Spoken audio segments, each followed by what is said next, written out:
प्रिय श्रोताओं, हरे कृष्ण, राधे राधे।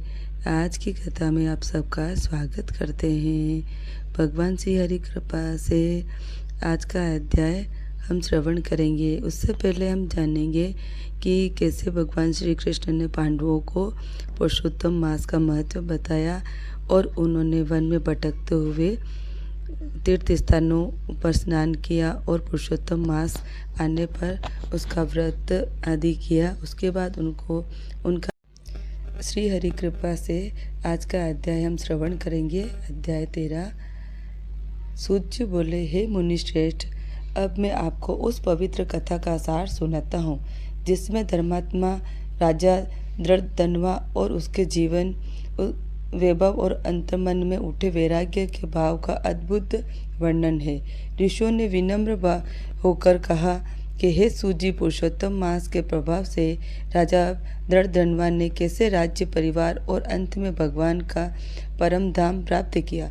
कृपा करके इस कथा को विस्तार से कहिए। तब सूत जी बोले, हे विप्रो, यह कथा स्वयं भगवान नारायण ने नारद जी से कही थी, वही अब मैं आप सभी को सुनाता हूँ। श्री नारायण बोले, हे नारद जी, यही देश में चित्रधर्मा नाम का एक धर्मात्मा और प्रतापी राजा था। उसका पुत्र दृढ़धनवा अत्यंत तेजस्वी, सत्यवादी, धर्मपरायण और गुणों से युक्त था।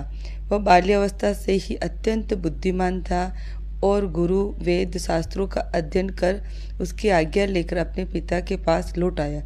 उसे देखकर राजा चित्रधर्मा अत्यंत प्रसन्न हुए। समय आने पर राजा चित्रधर्मा ने वैराग्य धारण किया और राज्य का दृढ़धनवा को सौंपकर स्वयं वन में तप करने चले गए। वहाँ भगवान श्री कृष्ण का स्मरण करते उन्होंने तप किया और अंत परम धाम को प्राप्त हुए। पिता के वियोग से राजा दृढ़धनवा को शोक हुआ, परंतु उन्होंने धर्म के अनुसार सभी संस्कार पूर्ण किए और फिर राज्य संचालन में लग गए। वे अत्यंत न्यायप्रिय और पराक्रमी और गुणवान राजा थे। उनकी पत्नी गुणसुंदरी, अत्यंत रूपवती और पवित्र पतिव्रता थी, जिससे उन्हें 4 वीर पुत्र और 1 कन्या प्राप्त हुई। राजा दृढ़धनवा के राज्य में सुख समृद्धि थी। वे विद्या, शौर्य और नीति में निपुण थे तथा अपने शत्रुओं का नाश करने वाले थे। परंतु एक दिन उनके मन में एक गहरी चिंता उत्पन्न हुई। एक रात्रि उन्होंने सोचा, मैंने न तो कोई विशेष तप किया और न दान किया, न यज्ञ किया, फिर भी मुझे इतना वैभव कैसे प्राप्त हुआ? इसका कारण क्या है? इस प्रश्न ने उनके मन को व्याकुल कर दिया। अगले दिन वे वन में शिकार के लिए गए। वहाँ एक मृग का पीछा करते करते वे गहन वन में पहुँच गए। प्यास से व्याकुल होकर उन्होंने एक सरोवर से जल पिया और एक विशाल वृक्ष के नीचे विश्राम करने लगे। उसी समय वहाँ पर एक अद्भुत तोता आया जो मनुष्य की वाणी में एक गुड़ श्लोक बार बार बोलने लगा।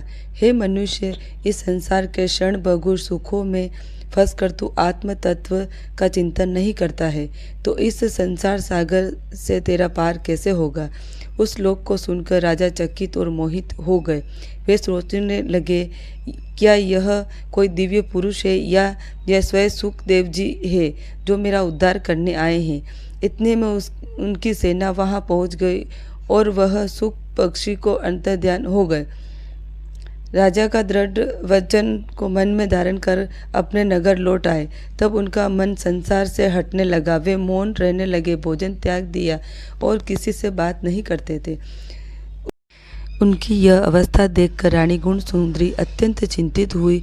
उसने विनम्रता से पूछा, हे स्वामी, आपको क्या चिंता है? आप मौन क्यों हैं? कृपया अपने मन की बात कहिए।